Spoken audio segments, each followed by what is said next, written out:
ഇത് ഞങ്ങളുടെ ഗ്രാമം.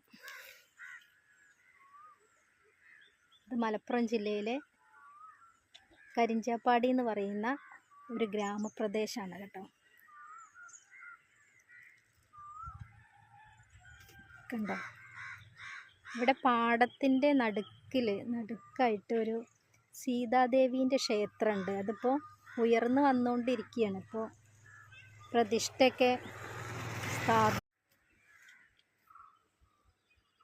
ഇതാണ് സീതാദേവിയുടെ ക്ഷേത്രം.